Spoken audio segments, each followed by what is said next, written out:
Muy bien, buenos días para todos y feliz día para las madres. La lectura de hoy la vamos a tener en el Evangelio según San Juan, capítulo 13. Juan, capítulo 13, versículo 1. Antes de la celebración de la Pascua, Jesús sabía que había llegado su momento para dejar este mundo y regresar a su Padre. Había amado a sus discípulos durante el ministerio que realizó en la tierra y ahora los amó hasta el final. Era la hora de cenar y el diablo ya había incitado a Judas, hijo de Simón Iscariote, para que traicionara a Jesús. Jesús sabía que el Padre le había dado autoridad sobre todas las cosas y que había venido de Dios y regresaría a Dios. Así que se levantó de la mesa, se quitó el manto, se ató una toalla a la cintura y echó agua en un recipiente. Luego comenzó a lavarle los pies a los discípulos y a secárselos con la toalla que tenía a la cintura. Cuando se acercó a Simón Pedro, éste le dijo: Señor, ¿tú me vas a lavar los pies a mí? Jesús contestó: Ahora no entiendes lo que hago, pero algún día lo entenderás. No, protestó Pedro, jamás me lavarás los pies. Si no te lavo, respondió Jesús, no vas a pertenecerme. Entonces lávame también las manos y la cabeza, Señor. No solo los pies, exclamó Simón Pedro.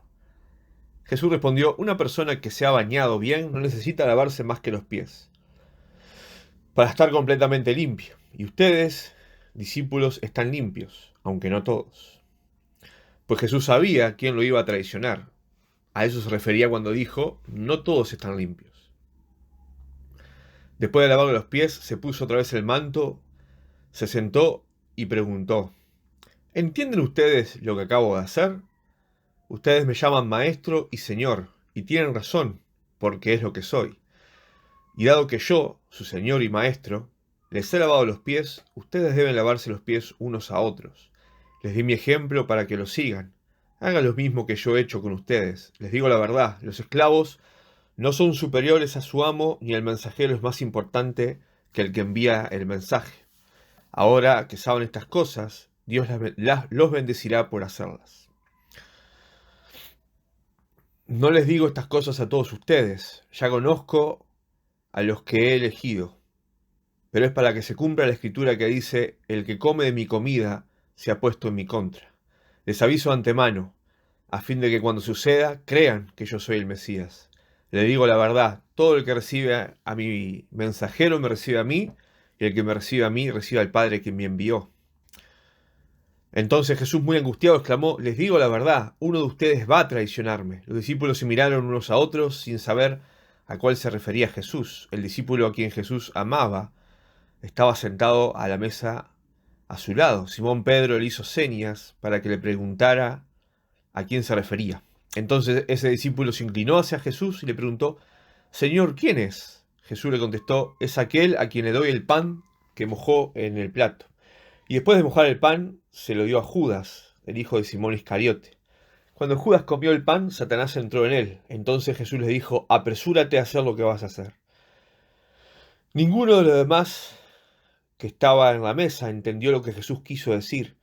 Como Judas era el tesorero del grupo, algunos pensaron que Jesús le estaba diciendo que fuera a pagar la comida o que diera algo de dinero a los pobres. Así que Judas se fue enseguida y se internó en la noche. En cuanto a Judas salió del lugar, Jesús le dijo: ha llegado el momento para que el Hijo del Hombre entre en su gloria, y por causa de él Dios será glorificado. Y dado que Dios recibe la gloria a causa del Hijo, le dará su propia gloria al Hijo, y lo hará de inmediato. Mis queridos hijos, voy a estar con ustedes solo un poco más de tiempo, y como les dije a los líderes judíos, ustedes me buscarán, pero no pueden saber a dónde voy. Así que ahora les doy un nuevo mandamiento: ámense unos a los otros tal cual yo los he amado. Ustedes deben de amarse unos a los otros. El amor que tengan unos por otros será la prueba ante el mundo que son mis discípulos. Muy bien, hasta aquí vamos con la lectura. Estamos en los momentos finales de la vida del Señor Jesucristo, ¿no? Y Él quiere tener un momento especial con los discípulos, justamente, ¿no? Una cena, la que será conocida como la última cena.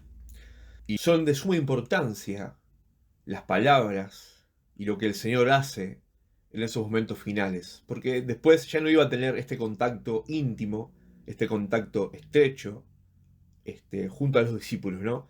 Los discípulos todavía no sabían no podían, por más que el Señor se los había advertido, ellos todavía no pensaban en qué situación les esperaba, qué momento tenían por delante. Estaban en el preludio de un momento de crisis, ¿no?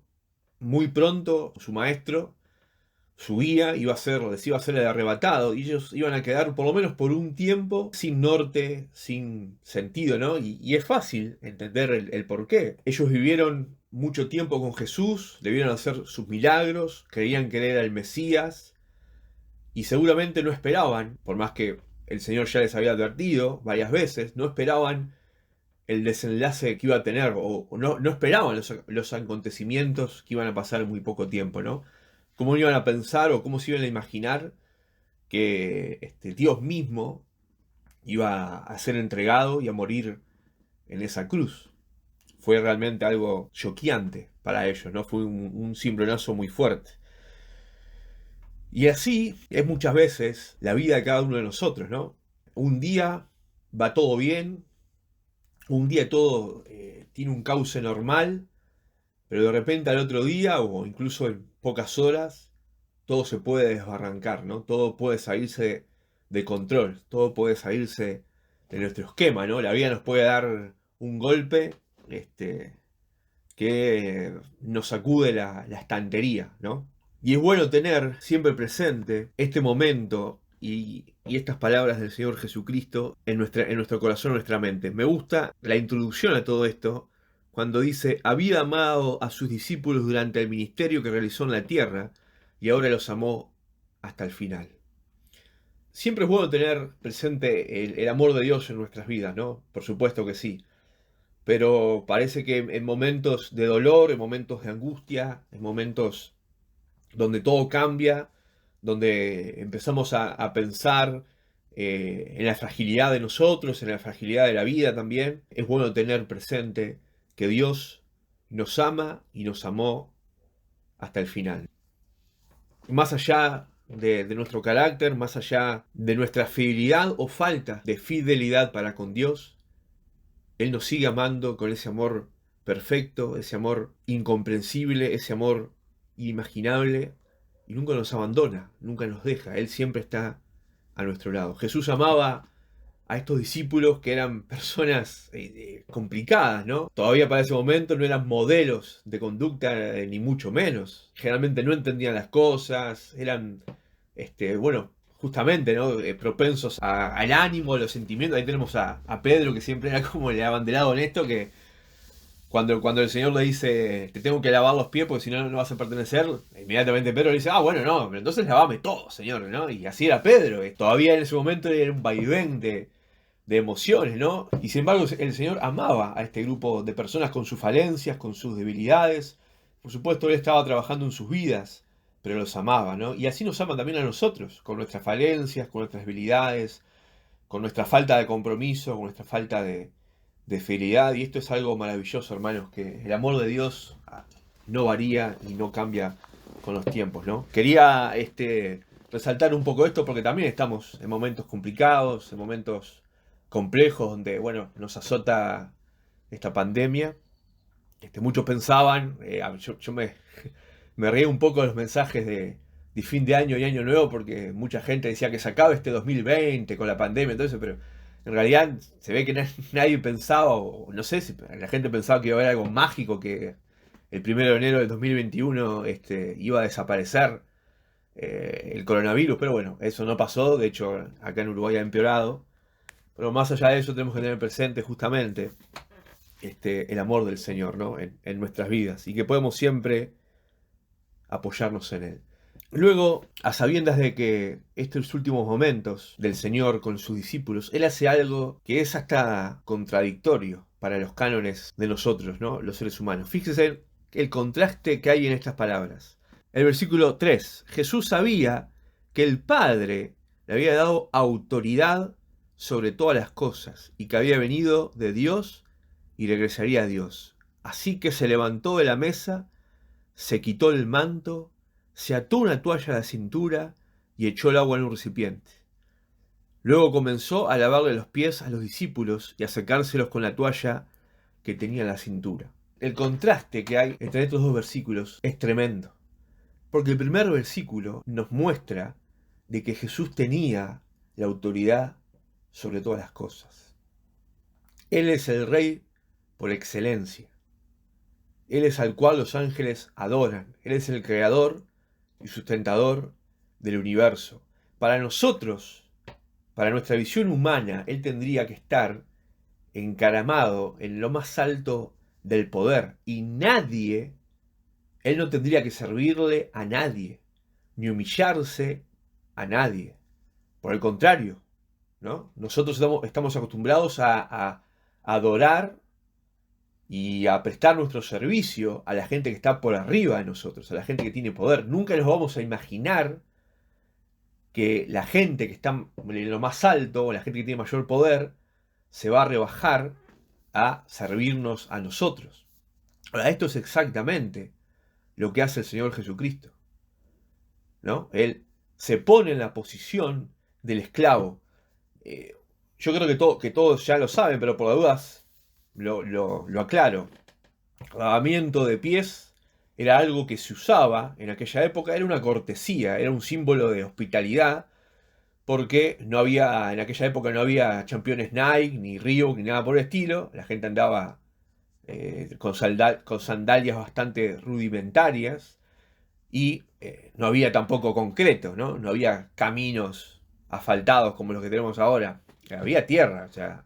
Y bueno, y se ensuciaban los pies en la caminata. Entonces era muy usual cuando uno iba a la casa de otra persona de visita, como cortesía, se lavaran los pies, ¿no? Pero esto era una tarea reservada para los esclavos. O sea, no era el señor de la casa el que se ponía a hacer esta tarea. Llamaba a algún esclavo, a algún sirviente, y era una tarea reservada justamente para los sirvientes, ¿no? Y acá tenemos al Señor Jesucristo tomando el lugar del esclavo, tomando el lugar del sirviente, ¿no? Despojándose de esa autoridad que Dios le había otorgado para servir y lavarle los pies a sus discípulos. Por eso Pedro tiene esta reacción tan extremista, ¿no? Le dice, no, Señor, vos no me podés lavar los pies a mí, le dice, ¿no? Justamente chocándole este contraste, ¿no? Y bueno, y el Señor le dice que si no lo hacía no iba a tener parte con él, ¿no? Y ahí Pedro tiene también esta reacción exagerada, ¿no? Este acto del Señor Jesucristo tiene dos partes. La primera parte, obviamente, es que si bien ellos estaban limpios por la palabra que el Señor les había dado y por todo este tiempo que el Señor había compartido con ellos, iban a seguirse contaminando, ¿no? Por eso el Señor le dice, bueno, el que se lava todo el cuerpo no tiene más necesidad que lavarse los pies. El mundo ejerce siempre sobre nosotros una influencia contaminadora. Nuestra salvación es segura porque está en las manos de Dios.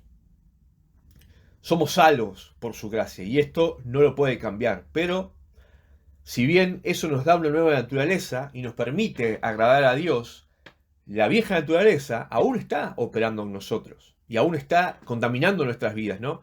Somos como personas que están caminando por un camino de tierra y si bien su cuerpo no se ensucia, sí se están ensuciando los pies. Siempre hay una parte de nuestra vida que está siendo constantemente contaminada.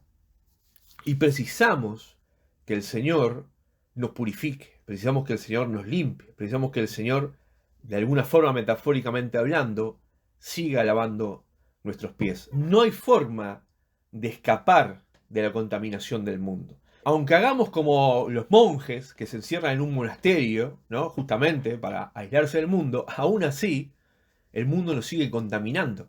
Por nuestra propia forma de pensar, el mundo constantemente tiene una puerta de entrada, ¿no? Algunos hermanos, algunos cristianos, deciden, por ejemplo, deshacerse de la televisión. Está bien, está mal, van cada uno. Pero eso tampoco va a evitar que el mundo te siga contaminando. En el día a día, el mundo nos contamina, hermanos. Y precisamos tener esa comunión y esa intimidad con el Señor Jesucristo, justamente para que nos vaya limpiando, para que nos vaya sacando esa suciedad que el mundo nos genera. El Señor no quiere que nos apartemos del mundo, y a sabiendas justamente de que estamos luchando contra el mundo, de que el mundo nos contamina, Él nos quiere siempre purificar, ¿no? Nos quiere lavar los pies. Por supuesto, también esto nos habla de la comunión, que tenemos que tener con el Señor Jesucristo. La otra parte de esto es también una señal de servicio, una señal de humillación. Como veníamos diciendo, el Señor Jesucristo fue el que empezó a lavarle los pies a sus discípulos, ¿no? Y Él nos pide a nosotros que hagamos exactamente lo mismo. En esta cena, en otros evangelios, ¿saben de qué estaban hablando los discípulos? ¿Saben cuál era su mayor preocupación? ¿Quién era el mayor? Eso era el problema que ellos tenían en esta cena, ¿no? O sea, ellos estaban completamente ajenos de que el Señor Jesucristo estaba a muy pocas horas de entregar su vida para el perdón de los pecados. Ellos estaban preocupados todavía por quién era el mayor, quién era el más importante entre ellos.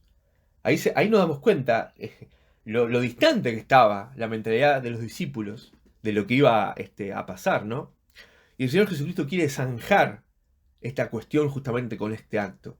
¿Quién es el mayor? El que quiera ser el mayor tiene que ser el que sirva, ¿no? Y nosotros muchas veces tomamos la misma actitud.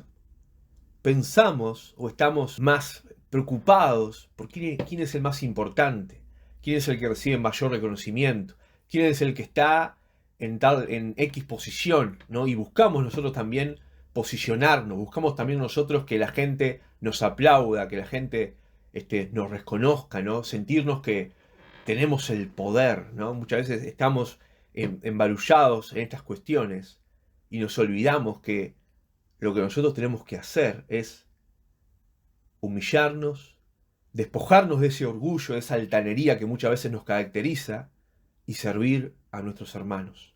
El Señor Jesucristo es lo que pide. Háganlo ustedes también entre ustedes. O sea, obviamente no está hablando exclusivamente del acto de lavar los pies, porque puede ser un acto totalmente vacío.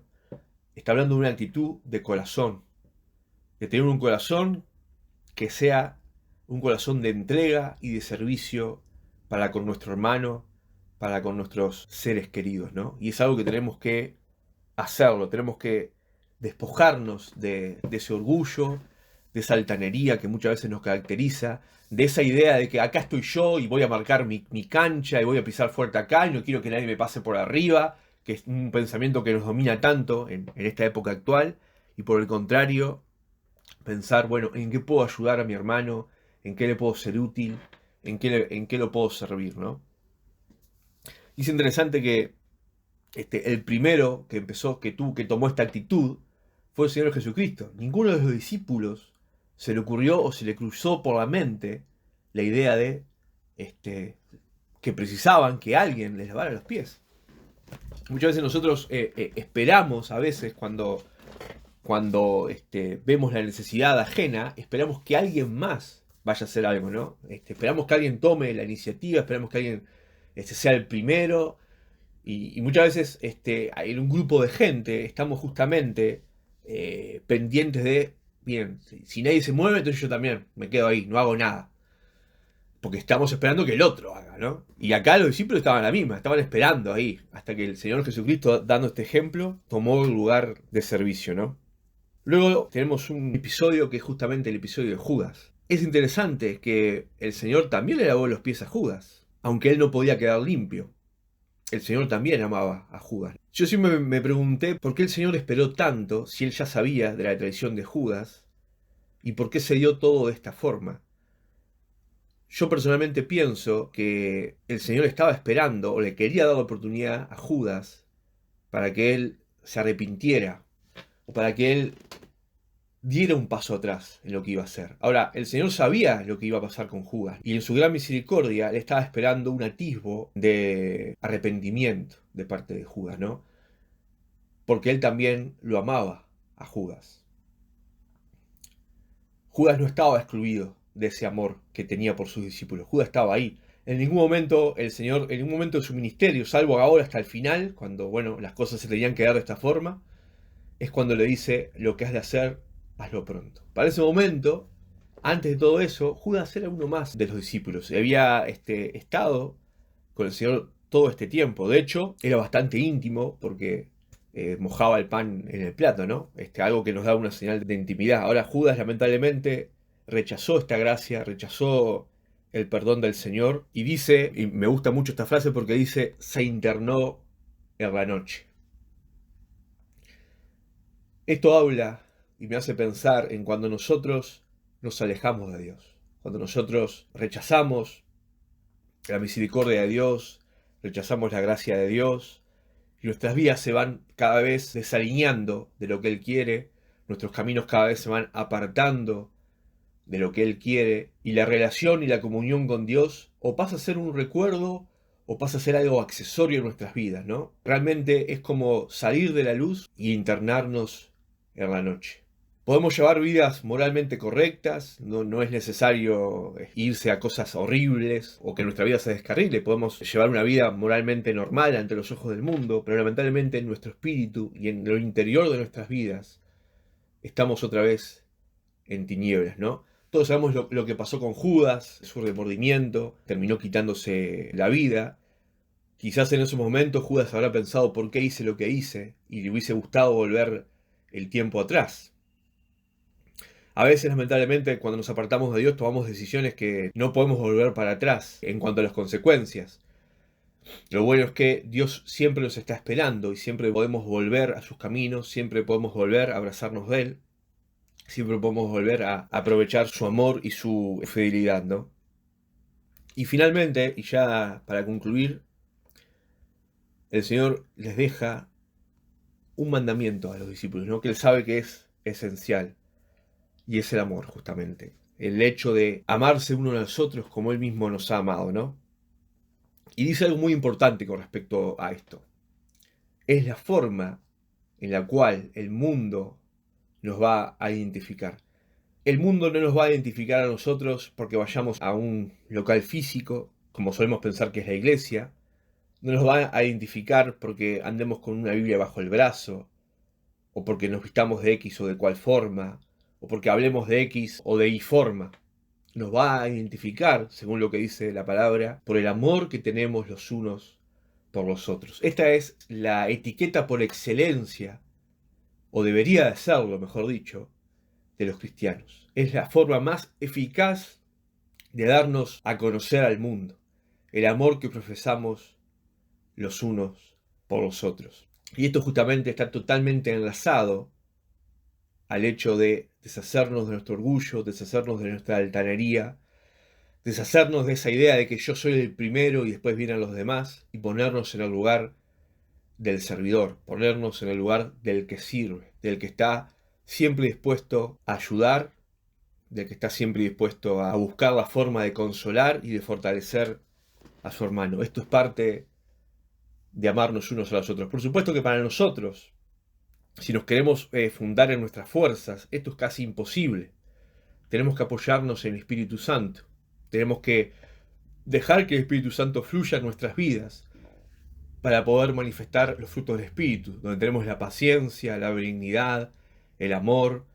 Es Dios el que tiene que fluir a través de nosotros para poder lograr el amor hacia nuestros hermanos. Incluso, obviamente, el amor a aquellos que no nos caen bien o aquellos que tenemos más roces por las personalidades. También tenemos que amar a esa persona, porque es lo que lo llama a ser Dios, ¿no? Muchas veces nos pensamos, bueno, ¿por qué no podemos impactar al mundo? ¿Por qué no podemos impactar a los demás como cristianos? Y muchas veces la respuesta es porque nos falta amor entre nosotros. Y la gente no ve eso. Si la gente ve un grupo de personas que se ama verdaderamente, se va a sentir atraída a ese grupo de personas. Se va a sentir con ganas de ser y formar parte de ese grupo de personas. Que el Señor nos ayude a poder tomar este lugar, ¿no? A poder tener amor y amor práctico por nuestros hermanos. Les invito, hermanos, a leer este capítulo de Juan. Hay muchas cosas más de las cuales podríamos hablar, pero justamente son las palabras del Señor en el último momento de intimidad que tenía con sus discípulos. Podemos orar y finalizamos el mensaje. Amado Padre y Señor nuestro, te damos las gracias por este tiempo que hemos podido pasar a la luz de tu palabra. Señor, qué gran ejemplo, qué ejemplo maravilloso, hasta casi incomprensible para nosotros. El hecho de que Dios mismo se humilló y se humilló de tal manera que estaba lavando los pies de los discípulos. Que tomamos este ejemplo y podamos despojarnos de nuestras ideas de estatus, nuestras ideas de posicionamiento, nuestras ideas de poder que muchas veces tenemos, de que nosotros esperamos que nos aplaudan o que nos reconozcan o que nos sirvan, y nosotros podamos tomar el lugar del siervo, que seamos instrumentos en tus manos para bendecir, para servir, para consolar y para fortalecer a los demás. Que también podamos constantemente purificarnos contigo, mediante la oración, mediante tu palabra, mediante también la comunión con otros hermanos, que podamos impedir que el mundo nos contamine de una forma que nos impida relacionarnos contigo sanamente, que nos impida tener comunión contigo, tener comunión con los demás. Y que, Señor, que realmente el amor que tú has tenido por nosotros sea el amor que nosotros tengamos por los demás. Que podamos hacernos fuertes en este sentido para que el mundo nos identifique como seguidores tuyos. Justamente no por nuestras palabras, que pueden ser muchas veces vacías, lamentablemente, sino por un amor que sea tangible, por un amor que el mundo lo pueda ver, Señor. Dejamos todo en tus manos, en el glorioso nombre de Jesucristo. Amén. Muy bien, muchas gracias, hermanos, por este tiempo. Espero que el mensaje sea de bendición, como también lo ha sido para mí.